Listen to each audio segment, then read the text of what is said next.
शाह परिवार में अनुज लेगा वनराज की जगह। ना सिर्फ वनराज को संभालेगा बल्कि पूरे परिवार का बनेगा सहारा। नमस्कार दोस्तों, स्वागत है आपका आपके अपने चैनल हंग्री स्पिरिट्स में। हंग्री स्पिरिट्स देख रहे सारे दर्शकों का मैं अंजू शर्मा दिल से स्वागत करती हूँ। शाह परिवार पे तो जैसे मुसीबतों का पहाड़ ही टूट पड़ा है। वनराज शाह का बीमार पड़ना पहाड़ टूटने से कम नहीं है दोस्तों। आज वनराज बीमार पड़ा तो बापूजी टूट गए, बा टूट गई। तो ये माता पिता जो है अपने बेटे को इस हालत में नहीं देख पा रहे हैं। तो अब यहाँ पे जो होने वाला है आगे, उसमें सबसे बड़ा पिलर शाह परिवार का बनेगा अनुज कपाड़िया। चलिए इस पे चर्चा करते हैं। पहले वही निवेदन, जिन्होंने अभी तक चैनल को सब्सक्राइब नहीं किया है कर लीजिए। साथ में दोस्तों बेल आइकन दबाइएगा ताकि आपको हमारे वीडियोस के नोटिफिकेशन मिलते रहें। अनुज कपाड़िया के मन में कहीं ना कहीं ये बात है कि मैं ना लड़ता तो ना समर मरता। उस हीट ऑफ द मोमेंट में चीजें हुई और समर की डेथ हो गई, जिसकी वजह से अब ये सारा का सारा शाह परिवार मुसीबत में है और अनुपमा भी दुख में है। और यहां पे अनुज और ज्यादा रिस्पॉन्सिबल होकर सामने आ रहा है। वनराज शाह का मेंटल बैलेंस जिस तरह का दिखाया गया है उसमें वो कुछ भी कर सकता है और वो आगे करेगा भी।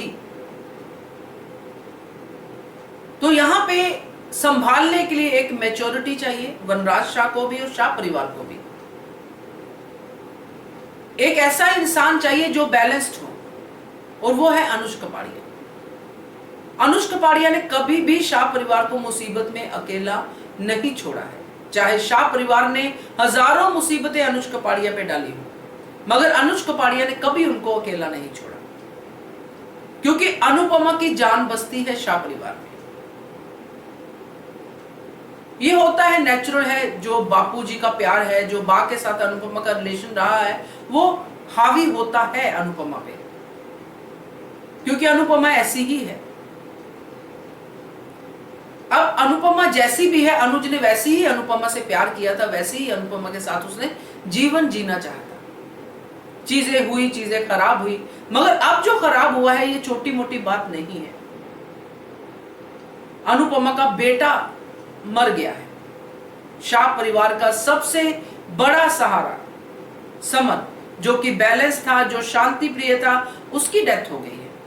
तो उसके साथ साथ शाह परिवार की शांति भी चली गई है। यहां पे वनराज की सिचुएशन को अनुज समझता है। अनुज को पता है वनराज को ट्रीटमेंट चाहिए।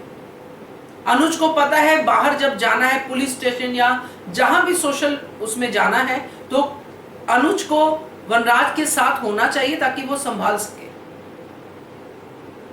क्योंकि जो नेगेटिव फोर्सेस हैं, सुरेश राठौर जैसी, वो हर एक मोमेंट का फायदा उठाने की कोशिश में है। यहां पे अनुज ना सिर्फ वनराज को बाहर प्रोटेक्ट करेगा बल्कि घर के अंदर भी प्रोटेक्ट करेगा। और यही लोग जो अनुज को गलत समझ रहे हैं, वही लोग अनुज की जय जयकार करेंगे कि आज अनुज ने हर बेटे का फर्ज निभाया है हमारे परिवार में।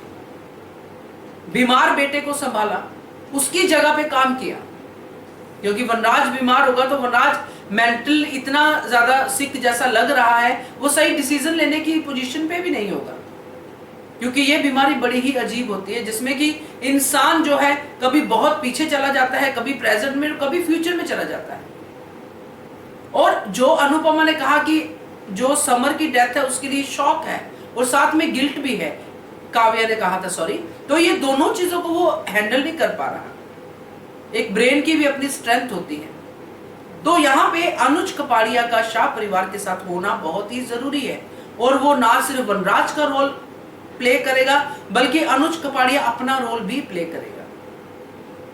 तो ये देखना दिलचस्प होगा दोस्तों। इन सब का जिन जिन को अनुज ने पहले ही दिन जब हुआ था एक एक के आगे हाथ जोड़ जोड़ के माफी मांग रहा था, जबकि अनुज की गलती सिर्फ इतनी थी कि उसने लड़ाई की, बाकी कोई गलती नहीं थी।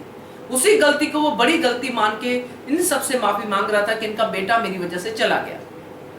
और ये अनुज कपाड़िया जैसे सेंसिटिव इंसान के अंदर ये गिल्ट हो सकता है दोस्तों। क्योंकि बहुत सारे लोगों ने कमेंट किया कि अनुज की गलती नहीं है, अनुज को गिल्ट कैसे हो सकता है। वो सब अपने हिसाब से सोच रहे हैं, मगर अनुज जैसा सेंसिटिव इंसान किसी कीड़े मकोड़े को भी मारेगा या उसके लिए कारण बनेगा तो वो सोचेगा कि मुझे ऐसा नहीं करना चाहिए।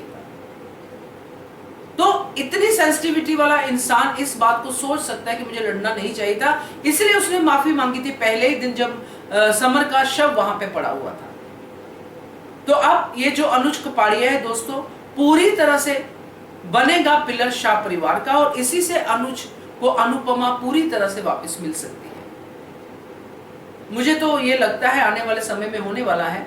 बाकी देखते हैं कैसे ये स्टोरी आगे अपना रंग रूप लेती है, देखना दिलचस्प होगा। क्या कहते हो आप इसके बारे में, कमेंट कीजिएगा। देखते रहिए channel Hungry Spirits. Thank you so much. Subscribe to our channel by clicking the subscribe button. Click the bell button and enjoy the latest uploads from our channel.